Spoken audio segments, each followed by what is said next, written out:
할렐루야, 성경 통독 제83일째입니다. 오늘은 욥기 11장에서 14장까지 살펴보도록 하겠습니다. 욥기 11장은 욥을 찾아온 세 사람 중 세 번째 사람, 나만 사람 소발이 욥에 대해서 충고하는 그런 내용입니다. 그리고 12장은 욥이 소발의 이야기에 대해서 답변을 하고요. 13장과 14장은 욥이 답변을 하던 중에 그 내용을 바꿔서 기도의 그런 내용으로 발전시켜서 욥이 하나님께 기도하는 내용이 담겨져 있습니다. 11장 소발의 그런 충고인데요. 이 사람들은 처음에 욥을 위로하기 위해서 왔습니다. 욥에 대해 좋게 생각하고 재앙을 당했다 생각하니 그를 위로하기 위해서 왔습니다. 그런데 욥이 당한 그런 재난이 생각보다 너무 컸습니다. 그러면 더 많이 위로하면 될 텐데 그들의 그런 생각이 바뀐 것입니다. 욥이 틀림없이 하나님 앞에 잘못을 했구나. 이 사람이 큰 잘못에서 하나님께 심판을 받았구나. 이렇게 자기 생각으로 확정을 짓고서 이제 그 상황을 보게 된 것입니다. 그래서 처음에는 위로하러 왔다가 충고를 하는데 충고하는 그런 그 내용이 사실이 아닌 내용까지 덧붙여가지고 그를 공격하기 시작하는 것입니다. 11장 4절에 보면 너는 내 생각이 옳다고 주장하고 주님 보시기에 흠이 없다고 우기지만 이렇게 이야기했습니다. 욥은 정말로 흠이 없는 사람이었습니다. 하나님 앞에 신실한 사람이었는데 근데 하나님께서 고난을 허락을 하신 것이죠. 그런데 이들은 그것을 알지 못하고 그 욥이 받은 그런 재앙 때문에 그가 틀림없이 흠이 많다고 생각한 것입니다. 이것은 무엇입니까? 바리새인과 사두개인들이 예수님을 보는 시각과 동일한 것입니다. 예수님이 그 배경이 낮으니까 메시아가 아니다 생각하고 예수님이 고난을 받았기 때문에 또 메시아가 아니라고 주장하는 것과 같죠. 이스라엘 사람들은 자기 생각이 사로잡혀서 예수님을 받아들이지 못했는데 그 상황이 바로 욥을 받아들이지 못하는 그런 친구들의 그런 그 마음과 동일한 것입니다. 6절 하나님이 내게 내리시는 벌이 내 죄보다 가볍다는 것을 잊지 말아야 된다. 그렇게 이야기합니다. 무슨 말입니까? 본인의 그런 생각에서 이제 추측을 해가지고 없는 말을 지어낸 것입니다. 바리새인과 사두개인들이 예수님을 그렇게 공격했죠. 유대인들이 그렇게 공격했습니다. 없는 말을 지어내어서 제목을 만들어서 그렇게 예수님을 공격을 한 것입니다. 결국 예수님의 제목이 없으니까 뭐라 그랬습니까? 예수님의 제목은 유대인의 왕이다. 이렇게 말하지 않았습니까? 결국 그는 없는 말을 계속 만들어서 예수님을 공격하고 있는데 그 예수님의 그 안타까운 그런 상황이 요셉의 그런 상황을 통해서 나타나고 있는 것입니다. 12장에 보면 이제 욥이 답변을 합니다. 4절 의롭고 흠없는 내가 조롱을 받고 있다. 이게 욥의 그런 상황이었죠. 정말 잘못한 것이 있어서 재앙을 받은 것이 아니라 그냥 고난을 받게 된 것인데 그것 때문에 지금 조롱을 받고 있는 것입니다.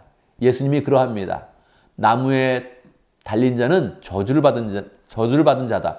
이러한 말을 통해서 십자가에 달렸기 때문에 예수님이 메시아가 아니라고 이야기합니다. 예수님은 우리의 죄를 대신 지기 위해서 십자가에 달리는 것이지 예수님 스스로 저주받은 자가 되지는 않는 것입니다. 그런데 우리를 위해 죄를 지으신 그것 때문에 메시아가 아니라고 사람들은 계속 생각을 하고 있는 것이죠.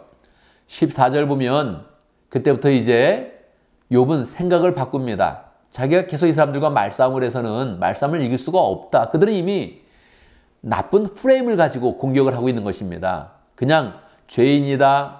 하나님께 벌을 받고 있다. 심지어는 하나님 내신 벌이 가볍다까지 이게 이야기하고 있으니 사람과 이야기가 되지 않는 것입니다. 그래서 욥은 14절부터 하나님을 주어로 만들어서 문장을 이야기하고 있습니다. 하나님은 이런 분이시다. 하나님은 이러하시다. 계속 하나님에 대해서 이야기합니다. 12장이 25절까지 맞춰지게 되는데 25절 마칠 때까지 14절부터 시작해서 욥은 계속 자기에 대해서 이야기하지 않고 하나님에 대해서 계속 이야기합니다. 예수님의 모습 아닙니까? 예수님도 어려운 일을 당하면 그들과 말싸움을 하기보다 하나님을 나타내고 하나님의 나라를 보여주고 하나님의 그런 성품을 이야기하면서 대화를 하셨던 것입니다.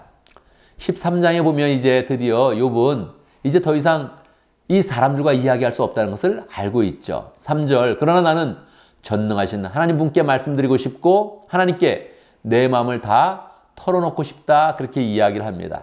이제 사람과 이야기할 수 없다는 것이죠. 그래서 계속 하나님께 나가야겠다. 이렇게 이제 마음을 먹고 있습니다. 10절 거짓말로 나를 고발하면 그분께서 너의 속마음을 여지없이 폭로하실 것이다. 그래서 예수님도 늘 이 바리새인과 사두개인과 서기관들의 모든 그런 정체를 밝혀내신 것입니다. 하나님이 가신 그런 눈을 통해서 너희가 겉으로는 늘 나를 따르는 것 같지만 마음으로는 나에게 항상 멀다 하는 것을 다 밝혀내고 그들이 외식하는 그런 모습과 위선적인 모습을 다 밝혀내었죠. 분명히 하나님은 이 친구들의 그런 그 위선과 잘못된 그런 생각들을 다 밝혀내십니다. 20절부터 보면 욥의 이제 기도가 나오는 것입니다. 사람과 싸우는 것보다 이제 결국 하나님께 기도하는 것이 낫다 하면서 하나님께 자기의 그런 상황을 알리고 있습니다. 14장의 그런 그 내용도 보면 욥의 그런 기도가 계속 이어지고 있습니다. 그런데 욥의 기도와 예수님의 그런 기도가 근본적인 그런 차이가 있죠. 욥은 예수님을 예표하고 있는데 예수님이 아니었습니다. 그러니까 구원의 그런 사실을 다 알지 못하는 것입니다. 구원의 섭리를 완벽하게 이해하지 못하는 것입니다. 또 욥이 고난을 받는다고 누가 구원받는 것도 아닌 것입니다. 그러니까 자기가 받은 그런 고난이 어떠한 것인지 그걸 안타까워하면서 그냥 하나님께 나아가서 기도하고 있는 것이죠. 그러나 예수님은 분명히 구원자로 오셨고 하나님의 아들로서 오셨기 때문에 예수님은 구원의 그런 그 모든 사실을 다 알고 계셨죠. 그래서 예수님의 그런 기도는 그냥 자기의 고난을 탄원하는 그런 기도가 아니라 고난 가운데 더욱더 구원을 붙잡고 구원의 사역을 이룰 수 있는 그런 기도를 하신 것입니다. 어려워서 기도한 것이 아니라 이 어려움이 온 이유를 알고 있는데 이 어려움 가운데서 구원의 사역을 다 이루겠습니다. 십자가의 사역을 완수하겠습니다. 이 힘을 주십시오 하면서 하나님의 능력을 구하는 그런 기도를 드렸던 것입니다. 우리는 계속 욥의 모습을 통해서 이것이 예수님을 묘사하고 있구나 하는 것을 알아야 되고요. 우리도 욥과 같은 그런 상황이 된다면 내가 예수님의 그런 사랑과 은혜를 더 나타내는 그런 사람이 되겠다. 나도 예수 그리스도의 그런 계시를 가진 사람이 되었는데 예수님의 은혜를 더 나타내면서 기도하겠다. 이렇게 마음 먹으면서 기도의 내용을 살펴보면 좋겠습니다. 우리는 계속 욥기를 계속 묵상해 나가겠습니다. 감사합니다.